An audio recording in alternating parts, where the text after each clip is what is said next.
Hello everyone, welcome to my YouTube channel associate learning. तो आज हम पढ़ने वाले हैं फिलॉसफी का meaning, needs, nature and objectives. ये जो हमारी यूनिट है ये यूनिट 1 है एमएड फर्स्ट सेमेस्टर में, फिलॉसफिकल पर्सपेक्टिव ऑफ एजुकेशन। सबसे पहले हम यूनिट फर्स्ट कंप्लीट करेंगे, फिर सेकेंड, थर्ड, फोर्थ, ऐसे करके हम पूरा जो एमएड फर्स्ट सेमेस्टर का सिलेबस है उस पूरे सिलेबस को कवर करेंगे। ठीक है। दर्शन का अर्थ, मीनिंग ऑफ फिलॉसफी।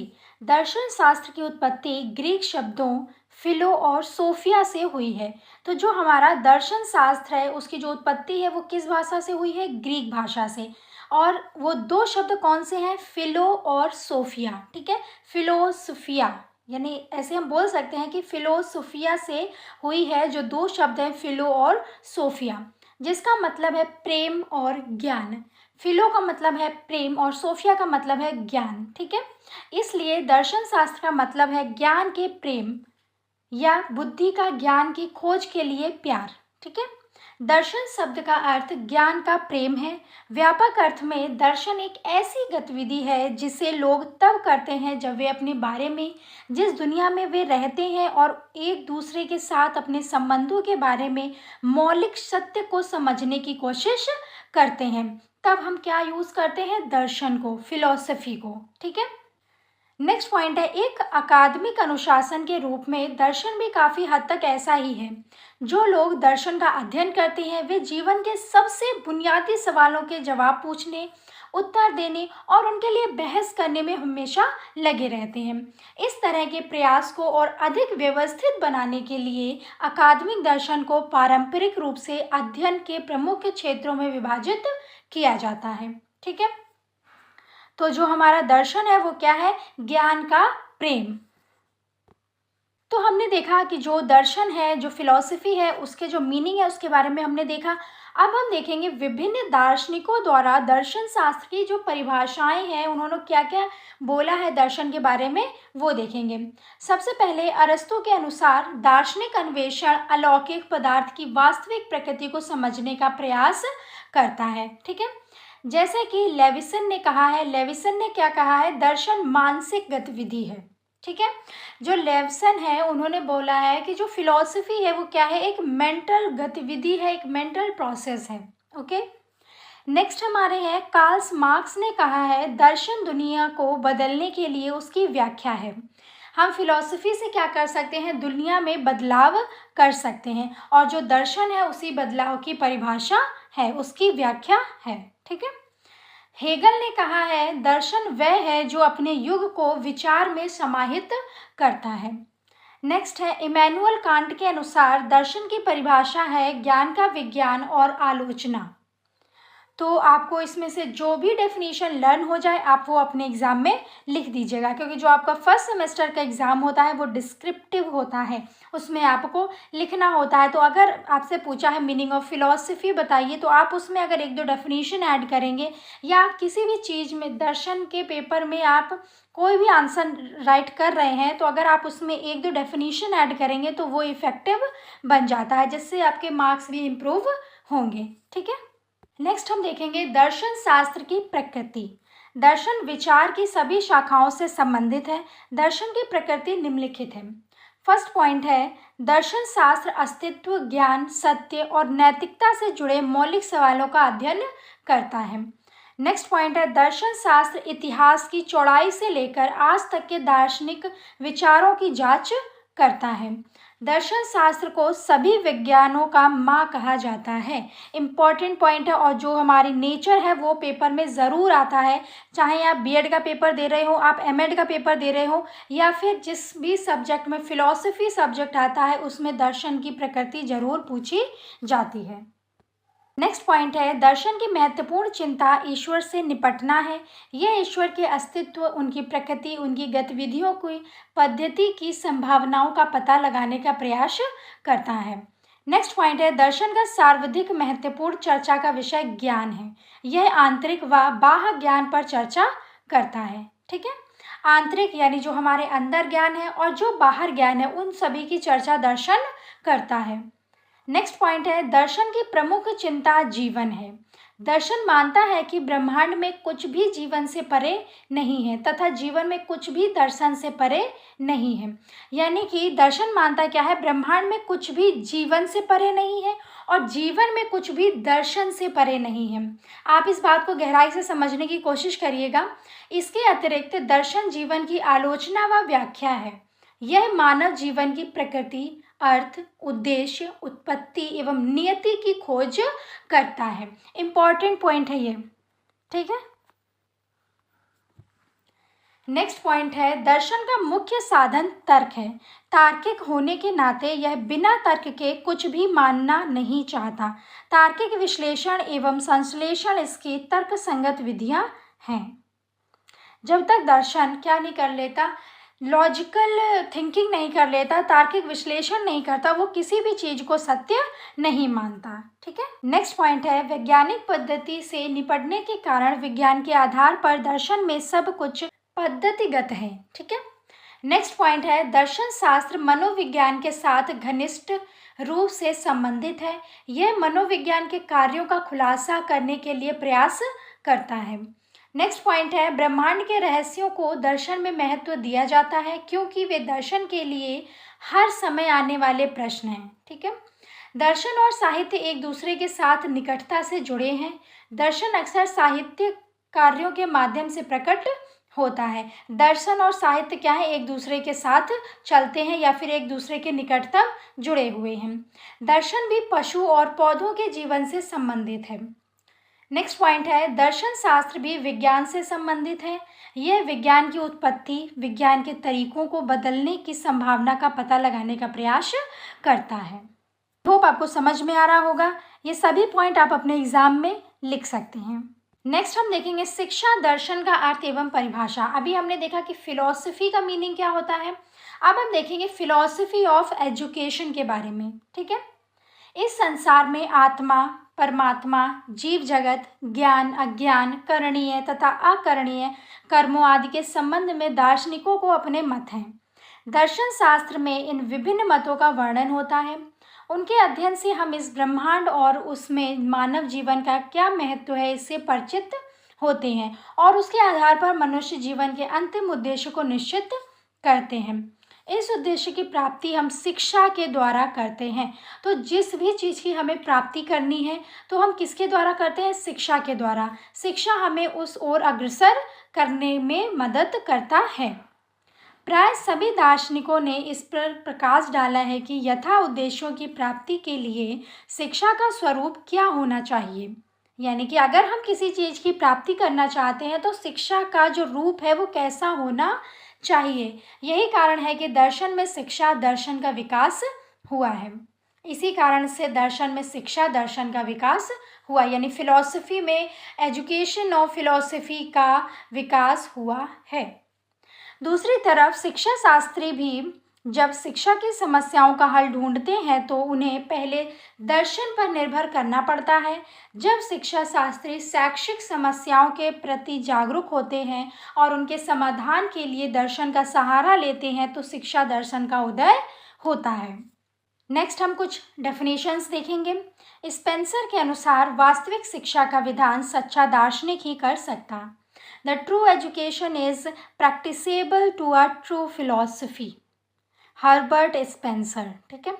रॉस के अनुसार दर्शन और शिक्षा एक सिक्के के दो पहलू के समान एक वस्तु के विभिन्न पक्षों का बोध कराते हैं। Philosophy and education like the two sides of same coin present different views of same things. ये दो डेफिनेशन है जो कि आप ऐड कर सकते हैं। अब हम देखेंगे शिक्षा का दर्शन पर प्रभाव, impact of education on philosophy. जो शिक्षा है उसका दर्शन पर क्या प्रभाव पड़ा है, अब हम ये देखने की कोशिश करेंगे। तो फर्स्ट पॉइंट है हमारा, शिक्षा दर्शन के निर्माण की आधारशिला है। जो शिक्षा है वो दर्शन की क्या है, आधारशिला है। Education lays foundation for philosophy. वस्तुतः दर्शन के निर्माण और विकास हेतु अवलोकन, चिंतन एवं मनन आवश्यक होता है। शिक्षा के द्वारा ही हम भाषा सीखते हैं, भाषा के आधार पर विचार करना सीखते हैं। अशिक्षित व्यक्ति से दर्शन जैसे विषय के संबंध के बारे में कल्पना भी नहीं की जा सकती। इस प्रकार स्पष्ट है कि शिक्षा दर्शन के निर्माण की आधारशिला है। इसीलिए बोला गया है कि जो शिक्षा है वो दर्शन की आधारशिला है, क्योंकि जो व्यक्ति पढ़ा लिखा नहीं है, अशिक्षित है, उससे हम दर्शन के बारे में वो कुछ जानता भी होगा, उससे हम ये कल्पना नहीं कर सकते। इस प्रकार चाहे हम भारतीय दर्शन की बातें करें अथवा पाश्चात्य दर्शन की, उसके मूल में शिक्षा की संकल्पना ही कार्य करती है। यानी जो शिक्षा है वो दर्शन का क्या है, आधारशिला है, उसके निर्माण में, फाउंडेशन में। ठीक है। नेक्स्ट पॉइंट है शिक्षा दर्शन का संरक्षण करती है। Education supports philosophy. दर्शन के द्वारा नए सिद्धांतों, नई विचारधाराओं तथा नवीन तथ्यों की खोज की जाती है तथा शिक्षा इन्हें नई पीढ़ी तक पहुंचाती है। शिक्षा के अभाव में नई पीढ़ी इन दार्शनिक सिद्धांतों का ज्ञान प्राप्त नहीं कर सकती। इस प्रकार शिक्षा के माध्यम से दर्शन के ज्ञान को संचित एवं सुरक्षित रखा जाता है।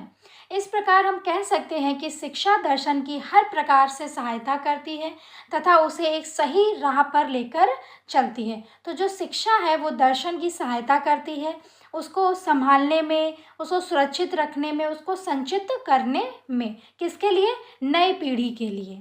ठीक है। नेक्स्ट पॉइंट है शिक्षा दार्शनिक सिद्धांतों को मूर्त रूप प्रदान करती है। Education provides concrete form to philosophical view. दार्शनिक सिद्धांत अत्यंत सूक्ष्म एवं गूढ़ होते हैं। शिक्षा के माध्यम से ही इन दार्शनिक सिद्धांतों को मूर्त एवं स्थूल रूप प्रदान किया जाता है, जिससे इनको प्राप्त करना सरल हो जाता है। किसी ने सत्य ही कहा है कि शिक्षा जीवन के सिद्धांतों, तो शिक्षा क्या करती है? जीवन में जो सिद्धांत हैं, जो आदर्श हैं, उनको प्राप्त करने का वास्तविक साधन है। शिक्षा से हम हर चीज़ को प्राप्त कर सकते हैं। दर्शन इतने गूढ़ तथ्यों से भरा होता है कि इन्हें आसानी से समझा नहीं जा सकता। शिक्षा इन तथ्यों को मूर्त रूप प्रदान कर सहज रूप प्रदान करती है ताकि इन्हें आसानी से समझा जा सके। इसीलिए बोला गया है कि जो शिक्षा है वो दर्शन को क्या करती है? बहुत ही हेल्प करती है। नेक्स्ट पॉइंट है शिक्षा दर्शन को नई समस्याओं से परिचित कराती है। Education makes philosophy familiar with new problems. मनुष्य एक गतिशील एवं प्रगतिशील प्राणी है। विकास के पथ में उसके सामने नित नई समस्याएं उत्पन्न होती हैं। जब किसी व्यक्ति का विकास होता है तो बहुत सारी बाधाएं, बहुत सारी समस्याएं उसके सामने आती हैं। जब दार्शनिक इन समस्याओं पर चिंतन करके अपने विचारों का मंथन करता है तो दर्शन का विकास होता है। फिर वो जो समस्याएं आई हैं, जो दार्शनिक होते हैं, उन समस्याओं का चिंतन करते हैं और किसका विकास होता है? फिलॉसफी का। ठीक है। शिक्षा शास्त्री से यह अपेक्षा करते थे कि वह नई समस्याओं का दार्शनिक हल तलाश करें ताकि उनका सामाजिक जीवन में सार्थक उपयोग किया जा सके। जो भी समस्याएं सामने आई हैं, अगर आपने उसमें क्या क्या मंथन किया, कोई भी दार्शनिक ने उसका जो हल ढूंढा, वो सामाजिक जीवन में क्या होता था? सार्थक रूप से उपयोग किया जाता था। ठीक है। इसीलिए बोला गया है कि शिक्षा दर्शन को नई समस्याओं से परिचित कराती है। नेक्स्ट पॉइंट है शिक्षा दर्शन को गतिशील रखती है। Education makes way to philosophy. शिक्षा व्यक्ति में निरीक्षण एवं चिंतन शक्ति का विकास करती है तथा उसे जीवन की नई नई समस्याओं के प्रति संवेदनशील बनाती है। दार्शनिक इन नवीन समस्याओं के दार्शनिक हल ढूंढते हैं। इस समस्या समाधान की प्रक्रिया में नवीन दार्शनिक सिद्धांतों का निर्माण होता है। ठीक है। बाद में यही ज्ञान दर्शन शास्त्र का अंग बनता जाता है। साथ ही दर्शन उन सिद्धांतों का त्याग करता जाता है जो असत्य सिद्ध हो जाते हैं। इस प्रकार शिक्षा दर्शन को गतिशील रखती है तथा उसमें नित नए आयाम विकसित करती है। आई होप आपको समझ में आ रहा होगा। मैंने बहुत ही ईजी लैंग्वेज में अपने नोट्स को प्रिपेयर किया है। अगर आपको कुछ भी समझ में नहीं आ रहा है या आपको कुछ और बताना है कि मैम आप ये भी पढ़ाइए, तो आप हमें कमेंट करके बता सकते हैं। नेक्स्ट हम देखेंगे शिक्षा दर्शन के प्रमुख उद्देश्य, ऑब्जेक्टिव्स। ठीक है। फर्स्ट पॉइंट है शिक्षक, शिक्षार्थी, पाठ्यक्रम, शिक्षालय व्यवस्था, पाठ्य पुस्तक आदि के बारे में समीक्षात्मक एवं निर्णयात्मक रूप से चिंतन करना है। नेक्स्ट पॉइंट है शिक्षा की क्रिया सफल बनाने के विचार से शिक्षा के उद्देश्य निश्चित करना शिक्षा दर्शन का एक अन्य उद्देश्य है। शिक्षा दर्शन छात्रों और अध्यापकों को सही मार्ग पर ले जाने का संकेत देना है जिससे वे बहक ना जाएं। ठीक है, तो शिक्षा दर्शन के क्या क्या, यानी कि एजुकेशन और फिलॉसफी ऑफ एजुकेशन के क्या क्या ऑब्जेक्टिव्स हैं उसमें ये लिखा हुआ है। नेक्स्ट पॉइंट है, शिक्षा दर्शन छात्रों एवं अध्यापकों को यह सामर्थ्य प्रदान करना है जिससे कि वे कठिन एवं अनिर्णित स्थितियों में समस्याओं का समाधान कर सके। ठीक है, देखिए अब कुछ स्टूडेंट बोलेंगे कि मैम थर्ड सेमेस्टर का पढ़ाइए, सेकेंड सेमेस्टर का पढ़ाइए। हम सभी सेमेस्टर का आपको पढ़ाएंगे मगर धीरे धीरे। नेक्स्ट हम देखेंगे शिक्षा दर्शन की आवश्यकता एवं महत्व, needs and importance of philosophy of education. First point है, इस ब्रह्मांड और उसमें मानव जीवन के प्रति विभिन्न दृष्टिकोणों का ज्ञान। दर्शन हमें इस ब्रह्मांड और उसमें मानव जीवन के रहस्य से अवगत कराता है और जो रहस्य शेष रह जाते हैं उसे समझने के लिए अंतर्दृष्टि प्रदान करता है। शिक्षा दर्शन में विभिन्न दर्शनों के मूल सिद्धांतों की व्याख्या होती है। उसके अध्ययन से हम इस ब्रह्मांड और उसमें मानव जीवन के प्रति विभिन्न दृष्टिकोणों का ज्ञान प्राप्त करते हैं और उसके आधार पर सही जीवन दर्शन का चुनाव करते हैं। ठीक है, तो इस ब्रह्मांड और उसमें मानव जीवन के प्रति विभिन्न दृष्टिकोणों का ज्ञान विलुप्त है। नेक्स्ट पॉइंट है, मानव जीवन के विभिन्न उद्देश्यों और उनको प्राप्त करने के उपायों का ज्ञान।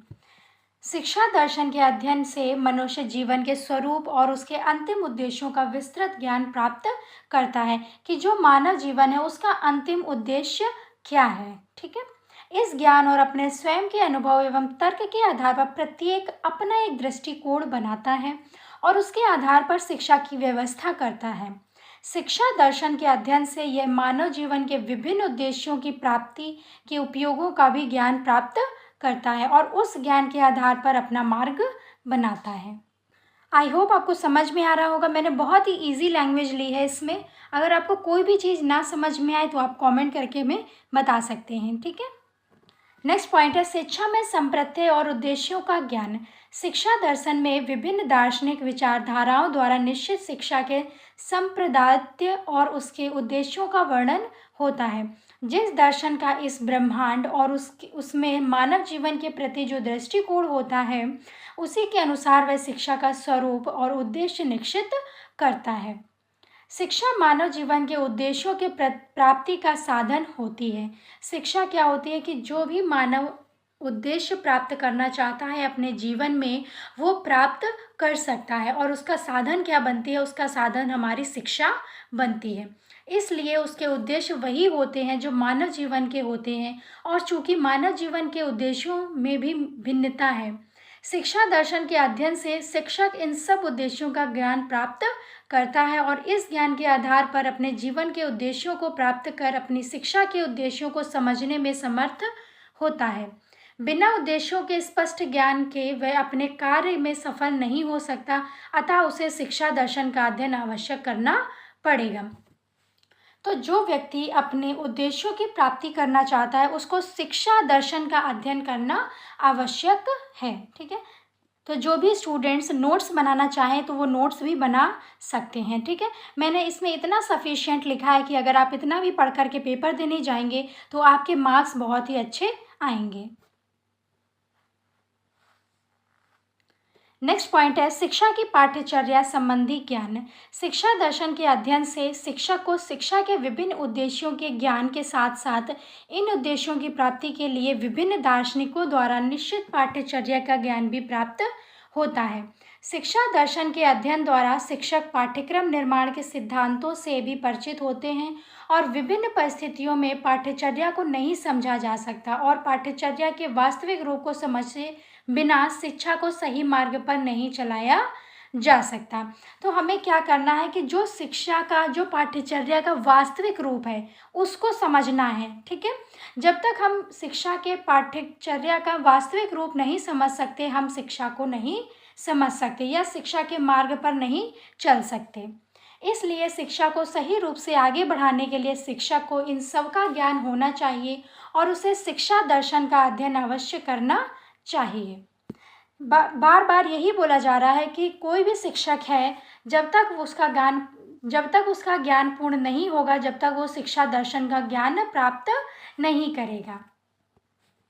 तो आज के लिए इतना ही रखते हैं। आज हमने फ़िलॉसफ़ी का मीनिंग देखा, उसकी डेफिनेशन देखी, नेचर देखा, फ़िलॉसफ़ी ऑफ एजुकेशन क्या होता है उसके बारे में देखा, कैरेक्टरिस्टिक्स देखे।